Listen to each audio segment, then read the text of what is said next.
Imagina só, um prisioneiro esquecido no fundo de um calabouço que tinha um destino de salvar um império inteiro. Depois de 13 longos anos de injustiça, o momento dele não chegou com uma fuga espetacular, mas sim com um chamado do homem mais poderoso da Terra. Vamos mergulhar nessa história e ver como um plano muito maior transformou tanto sofrimento em salvação. Então, a gente está no coração do Egito. E já se passaram 2 anos. Lá na prisão, José tinha interpretado o sonho de um copeiro. Deu esperança para ele. Mas, sabe como é? Uma vez livre, o copeiro simplesmente esqueceu de José. Só que o tempo dos homens não é o tempo de Deus. E um sonho, ou melhor, 2 sonhos, estão prestes a virar o palácio de cabeça para baixo. O faraó é atormentado por 2 pesadelos, um atrás do outro. Primeiro, ele vê 7 vacas lindas, gordas, sendo devoradas por 7 vacas esqueléticas que, mesmo depois de comer, continuam magras. Logo depois, 7 espigas de trigo, cheias e bonitas, são engolidas por 7 espigas secas miradas. A visão é tão real, tão sinistra, que ele acorda perturbado, com aquela sensação de que aquilo não foi um sonho qualquer, era um aviso. Assim que o dia amanhece, o faraó está agitado. Ele convoca a tropa de elite. Todos os magos, todos os sábios do Egito, basicamente os maiores especialistas em decifrar os mistérios dos deuses. Ele conta os sonhos detalhe por detalhe e o que ele recebe em troca? Silêncio. Um silêncio total. Ninguém faz a menor ideia do que aquilo significa. Isso já mostra uma coisa: existe um limite claro para a sabedoria humana. E ali, naquele momento de crise, de impotência total, que uma luz se acende na cabeça do copeiro-chefe. Ele se lembra da própria falha e, mais importante, se lembra daquele jovem hebreu lá na prisão que 2 anos antes tinha acertado em cheio a interpretação do seu sonho. O esquecimento de um homem abriu a porta para a ação da providência. O faraó não perde tempo. Tragam esse homem. E José é tirado às pressas da escuridão. Mas antes de ir para a presença do rei, ele passa por uma transformação. Ele se barbeia, troca de roupa, e isso não é só um detalhe. Ao adotar o costume egípcio, ele mostra respeito, mostra que está pronto para deixar o passado de prisioneiro para trás e abraçar o novo ciclo que Deus tinha preparado.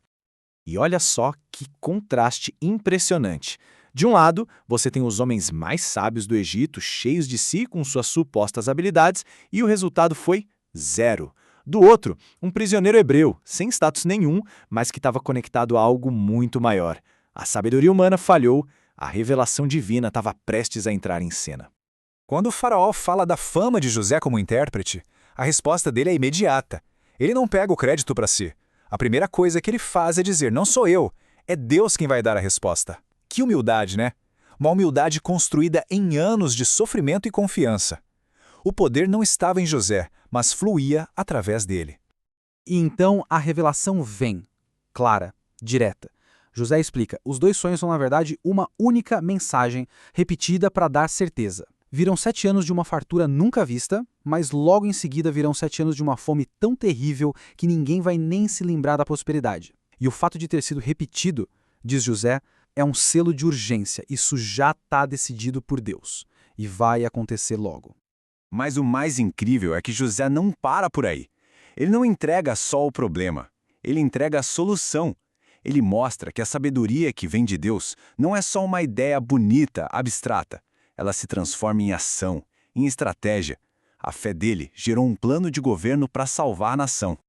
E o plano é simplesmente genial. Primeiro, colocaram um administrador sábio e competente no comando de tudo. Segundo, criaram uma espécie de imposto de 20% sobre toda a colheita nos anos bons. Terceiro, estocar todo esse grão de forma estratégica. E quarto, distribuir essa comida de forma controlada durante os anos de fome. É a espiritualidade se tornando política pública para o bem de todos. A reação do faraó é de puro espanto. Ele, um rei que adorava outros deuses, olha para José e reconhece algo diferente. Ele não vê só um cara inteligente. Ele vê alguém com o Espírito de Deus. E na mesma hora, a ficha cai. O homem que ele precisa para executar o plano é o próprio José. Mas vamos dar um passo atrás para entender o peso disso. Essa ascensão não foi da noite para o dia. Foram 13 anos. Vendido aos 17, serviu como escravo, foi acusado injustamente, esquecido na prisão. Cada uma dessas etapas, por mais terrível que tenha sido, estava forjando o caráter que ele precisaria para a missão que o esperava. O tempo passa, os 7 anos de fartura vêm e vão. E então, os 7 anos de fome começam exatamente como José previu. E a fome não atinge só o Egito. Ela se espalha por toda a região, chegando até Canaã, onde a família de José agora luta para sobreviver.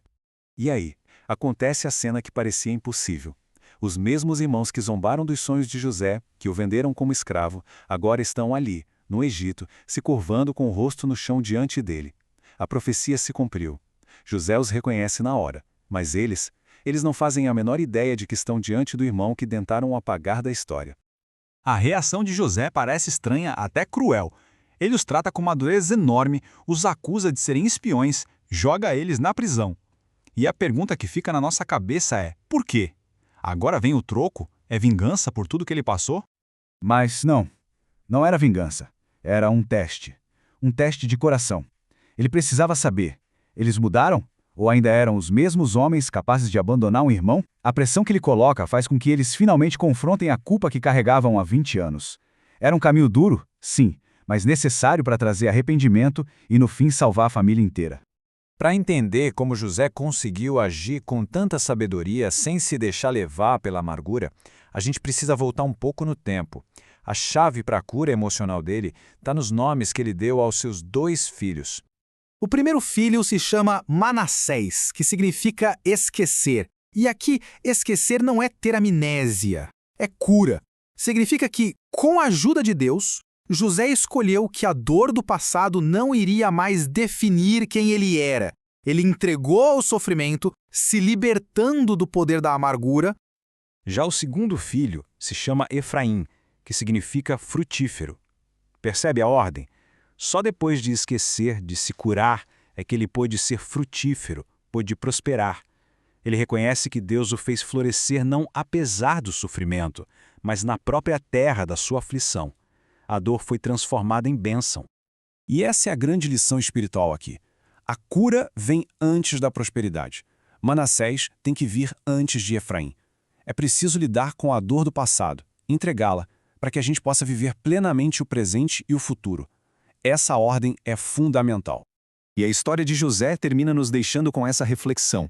Ela mostra como um plano maior consegue conectar a política de um império gigantesco com o drama de uma família cheia de problemas. E nos faz pensar em como a sabedoria, que nasce da dor e da confiança em algo maior, pode ser a ferramenta não só para salvar nações, mas também para curar nossas próprias famílias e histórias.